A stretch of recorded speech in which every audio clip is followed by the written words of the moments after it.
നമ്മളെ കുരുക്കിലാക്കാനുള്ള എല്ലാ വഴികളും ബെഞ്ചമിൻ ചെയ്തിട്ടുണ്ടല്ലോ.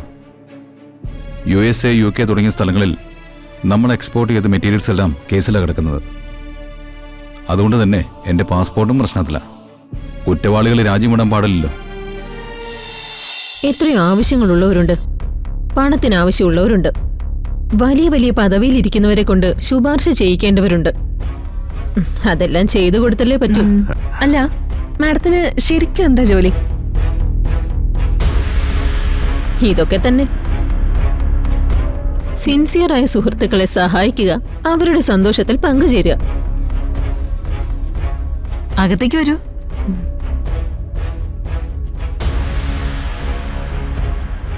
മറ്റൊന്നും തോന്നരുത്. ചന്ദ്രശേഖരന്റെ വൈഫിനെ കുറിച്ച് എന്റെ ഒരു കൺസെപ്റ്റ് ഇതല്ലായിരുന്നു. ഞാൻ കരുതിയത് കുറച്ചുകൂടി സ്റ്റൈലിഷ് ലുക്കുള്ള ഒരാളായിരിക്കുന്ന.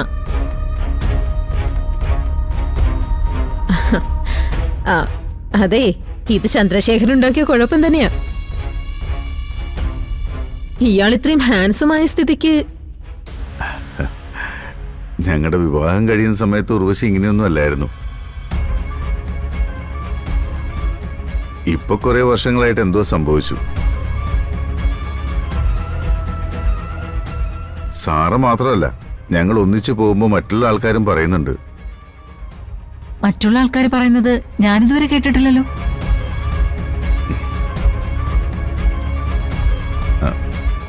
സാറേ വരൂ. സാറയ്ക്ക് കഴിക്കാനുള്ളതൊക്കെ എടുത്തു വെച്ചോ. വരൂ.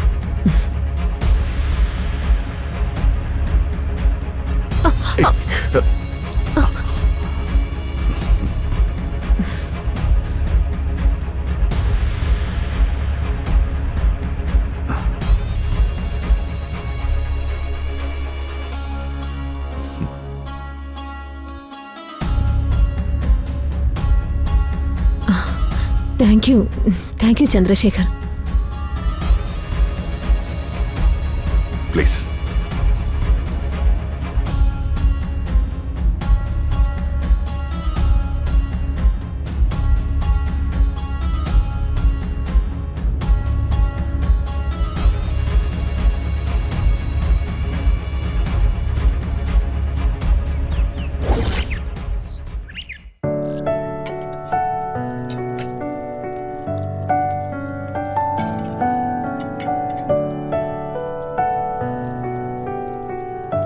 ഇനി എന്തെങ്കിലും വേണോ മോളെ? വേണ്ടമ്മേ, എല്ലാം ആയില്ലേ? അച്ഛൻ കൂടെ കൂടെ പറയുന്നുണ്ട് മോന് ഒരു കുറവും വരുത്തരുതെന്ന്. അതുകൊണ്ടാണ് ഞാൻ വീണ്ടും വീണ്ടും ചോദിക്കുന്നത്. വരുൺ ഇതിനോടൊക്കെ പൊരുത്തപ്പെടും അമ്മേ. പിന്നെ നമ്മളെന്തിനാ ടെൻഷൻ അടിക്കുന്നത്? അല്ല, മോള് വിളിച്ചില്ലേ? ഇത്രയും നേരമായിട്ട് എന്താ വരാത്തത്? ഞാൻ ഒന്ന് വിളിച്ചു നോക്കാം.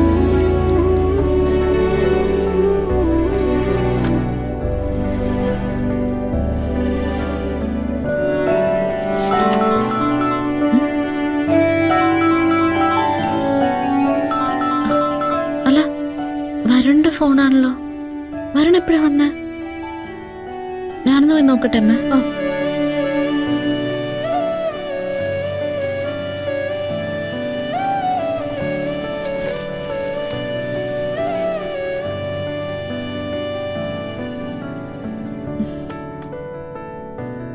വരുൺ, വരുൺ, ഇതെപ്പോഴാ വരുൺ വന്ന് കയറിയ? എന്താണ് വിളിക്കാത്ത? എന്താ വയ്യായ്മ പോലെ? കാര്യം എന്താന്ന് പറ.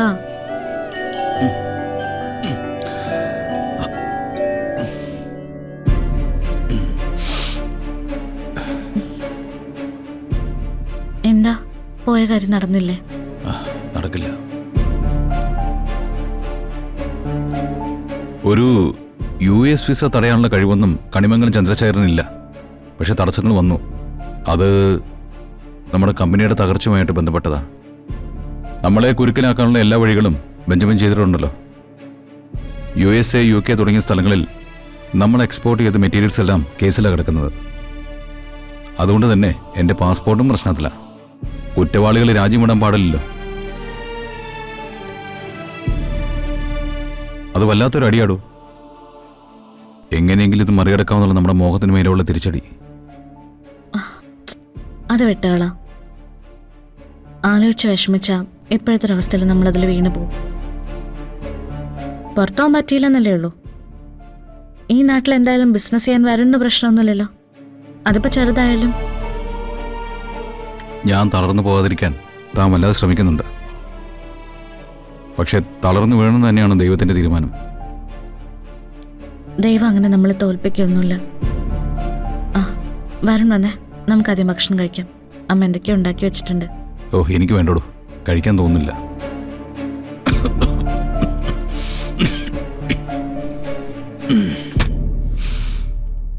പനിക്കുന്നുണ്ടല്ലോ, നമുക്കൊന്ന് ഹോസ്പിറ്റലിൽ പോയാലോ? ഏയ് സാരമില്ല, എല്ലാം കൂടെ കേട്ടിട്ടാ കുറച്ചേരം കിടന്നാൽ മാറിക്കോളൂ. വരുൺ, ചില നേരത്ത് എനിക്ക് തോന്നും ഈ കട്ടിലൊക്കെ തോൽക്കുന്നവർക്ക് വേണ്ടി മാത്രം ഉണ്ടാക്കി വെച്ചിരിക്കുന്നതാണെന്ന്. ഇനി സ്ഥിരമായിട്ട് ഇങ്ങനെ കിടക്കുമെന്നറിയില്ല.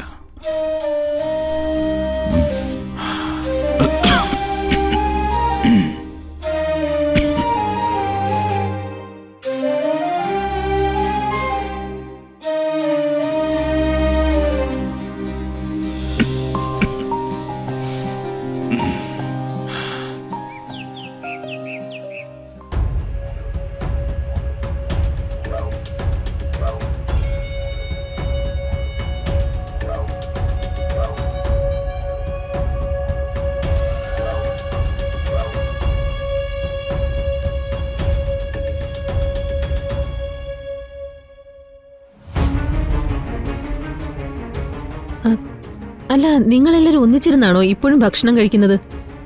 മിക്കവാറും അങ്ങനെയാ. അതെനിക്ക് നിർബന്ധ. എല്ലാവരും ഒരുമിച്ചിരിക്കുന്ന നിമിഷങ്ങൾ അങ്ങനെയൊന്നും നമുക്ക് വീണ് കിട്ടില്ലല്ലോ. യെസ് യെസ്, എനിക്കിത് വല്ലാതെ ഇഷ്ടമുള്ളൊരു കാര്യമാണ്. സത്യം പറഞ്ഞ ഇത്തരം തറവാട്ടിലൊക്കെ എത്തുമ്പോഴേ നമ്മുടെ സംസ്കാരത്തെക്കുറിച്ച് വലിയ അഭിമാനം തോന്നും. സാറേ ഇടയ്ക്കിടയ്ക്ക് വരൂ, നമുക്കിതുപോലെ ഇവിടെ കൂടാലോ. Oh sure. ആ എക്സ്ക്യൂസ് മീ, ഞാൻ എന്റെ മൊബൈൽ കാറിൽ വെച്ച് മറന്നുപോയി. ഞാൻ എടുത്തോണ്ട് വരാം. സാരമില്ല, ഞാൻ പോയിട്ട് വരാം. ഭക്ഷണം കഴിക്കുന്ന നേരത്തായാലും ഫോൺ അടുത്തുണ്ടാവണം. കടം കയറി മുടിഞ്ഞവര് കണിമംഗലംകാർ മാത്രമല്ലല്ലോ, ബാക്കി ഒരുപാട് പേർക്ക് എന്റെ സഹായം ആവശ്യമുണ്ട്.